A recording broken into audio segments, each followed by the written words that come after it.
ang muling pagkabuhay ni Jesus.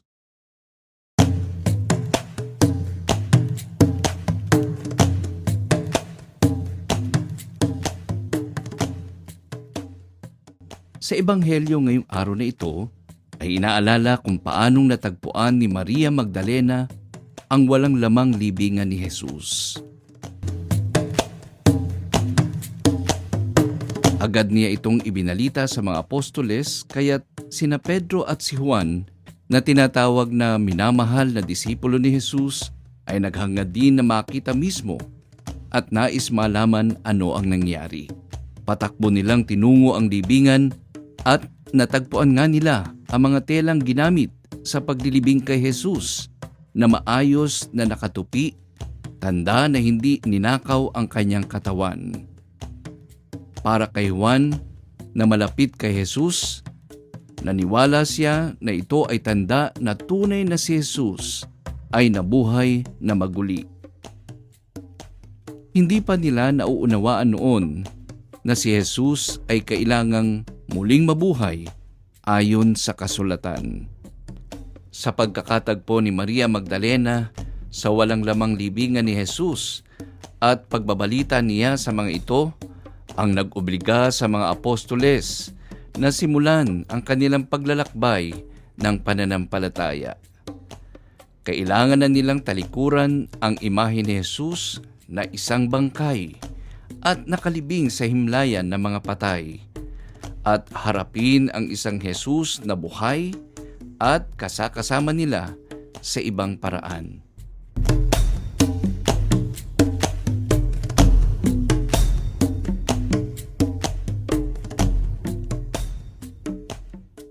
Ayon sa katekismo ng Iglesia Katolika, ang muling pagkabuhay ni Jesus ay tampok na yugto ng ating pananampalataya kay Kristo, na sinasampalatayanan at isinabuhay ng unang pamayanang Kristiyano bilang katotohanang pangunahin ng tradisyon. Nakasulat sa mga dokumento ng Bagong Tipan, ipinangaral na bahaging mahalaga ng misteryo paskwal at ng krus. Muling nabuhay si Kristo. Sa kanyang pagkamatay, nilupig ang kamatayan. Sa mga patay, ibinigay ang buhay. Ano ngayon ang kahalagahan ng pagkabuhay na maguli ni Kristo at sa ating mananampalatayang Kristiyanong Katoliko? Sinabi ni San Pablo Apostol sa kanyang unang sulat sa mga taga-Korinto, kung si Kristo ay di muling nabuhay, walang kabuluhan ang ating pangaral, walang katuturan ang inyong pananampalataya. Ang muling pagkabuhay ay pagtitibay ng lahat ng ginawa at itinuro ni Kristo. Sa kamatayan ni Jesus, iniligtas tayo sa kasalanan. Sa kanyang muling pagkabuhay, binubuksan ang daan sa isang bagong buhay. Binibigyan tayo ng pag-asa na umasam ng isang maliwanag at maayos na buhay. Sa pagkakasala ng ating unang mga magulang, kamatayan ang naging kaparusahan. Sa muling pagkabuhay ni Jesus, nadaig na niya ang kamatayan. Kaya't sa pagkapit natin sa Diyos at pananampalataya, ibinabalik sa atin ang grasya ng Diyos upang kung paanong nabuhay na maguli si Kristo, gayon din naman mabuhay tayo sa isang panibagong buhay.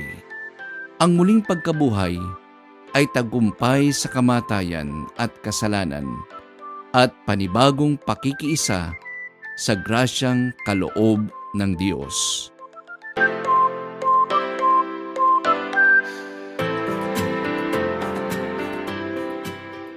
Paano mo ipakikita ang iyong pananampalataya kay Jesus na nabuhay na maguli? Una, huwag mawala ng pag-asa. Gaano man kahirap ang pinagdaraanan sa buhay.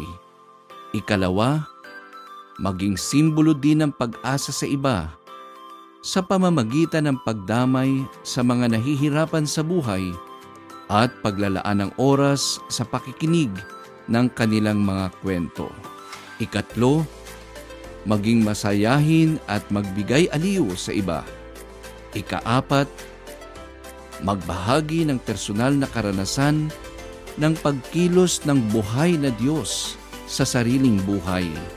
Ikalima, ipagdiwang ang buhay kahit sa mga munting tagumpay na nakakamit nito.